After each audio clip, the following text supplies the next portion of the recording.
in terms of scaling the business, how do you find how to find good talents, how to find good people? Because in the fitness industries, you have a lot of, because I have a few friends who are in that industries too, where Yes. you're also dealing with people with a little bit of ego, right? I'm the personal trainer, I'm the guy. Like, how do you get them all working together and kind of under one umbrella? So I've created this concept. It's the name of my book. I have a gas pump that sits in our office. It's called Fuel Your Drive. Okay.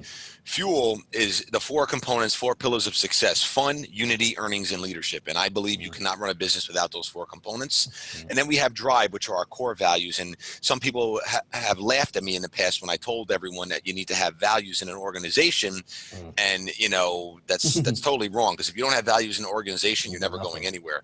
And everyone has to align with that. And that's determination, respect, integrity, versatility, and excellence. Now, hiring is always going to be a mystery. Firing is always going to be a fact. But at the end of the day, we've built such a great culture, and we provided such amazing tools and systems and processes where someone's coming in and everything's handed to them. The clients, the vehicle, the equipment, it's there for you. But the biggest thing is you have opportunity to grow. And most people in the personal training world, unless you're going on Undercover Boss and the CEO's there, the chances of you moving all the way up to the top of the ranks is very, very minimal. But we provide a lot of opportunity for career growth here, because there's so many different doors and so many different things you could do within our business. And because I think part of it, a lot of entrepreneurs ask me, how do I attract good people?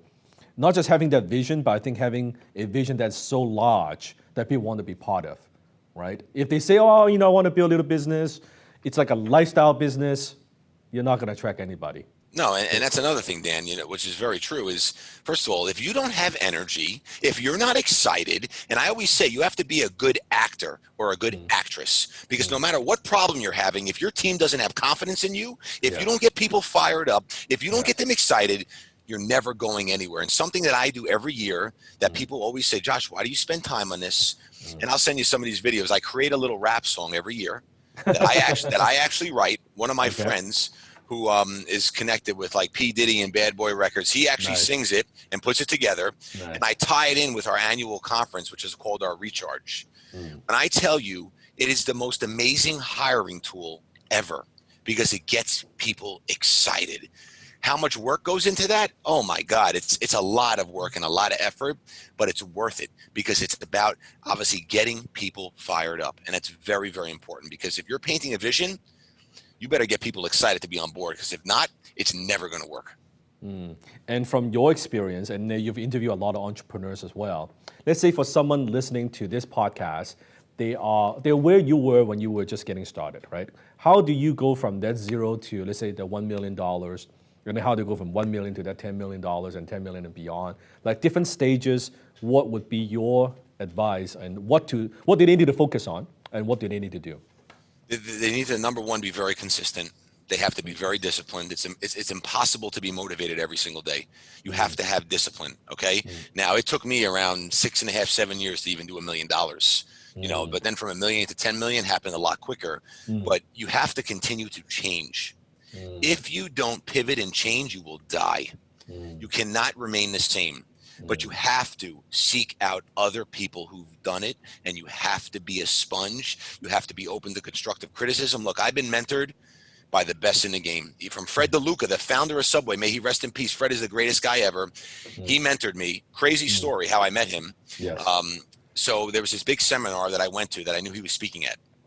Everyone else was sitting in these small seminars, and I was trying to figure out, I was casing the building, trying to figure out which way this guy would enter for his big speaking engagement he was doing the next day. So they had, the whole hotel had push doors. Like the push doors, you go out, you push the door, There's a little small key, kind of like an Allen wrench, that you put in there, and if you pop it, it locks the door. So I came up with this idea in my head that I have to find one of the maintenance guys in the building and become friends with him and get that key and lock every single door and sit by the one open door, because that's the door he'll come in. I literally spent all day building a relationship with multiple people, and one guy I hit it off with. I bought him dinner, we were hanging out, and I told him I needed this key, and I told him what I was using it for. He gave me the key. I literally, Dan, locked every single door in the whole building that night. I did not sleep. I sat there.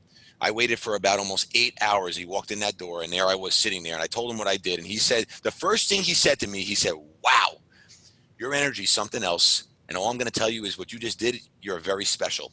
It would be my honor to mentor you. And I got a lot of advice from him. I've been to the headquarters in Connecticut. I learned so much. And then what did he do? I left there, because you always ask.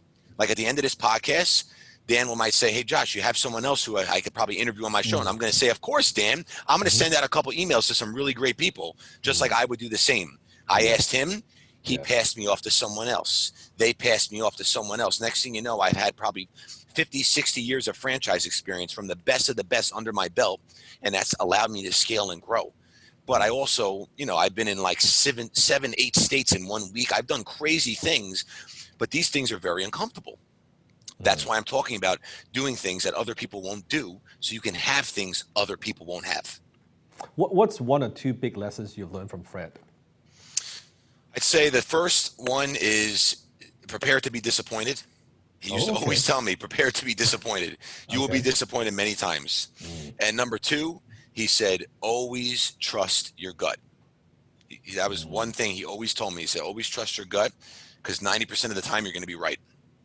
And honestly, I'm a big believer in my gut lately. Every time I have a feeling or I think I see a red flag and I ignore it, it ends up coming back to bite me in the end game. But he's taught me a lot about franchising, a lot about scaling, setting up agreements and legal, things with franchise. He taught me so much, because I didn't know anything, and now, I'm a very high level expert in franchising, because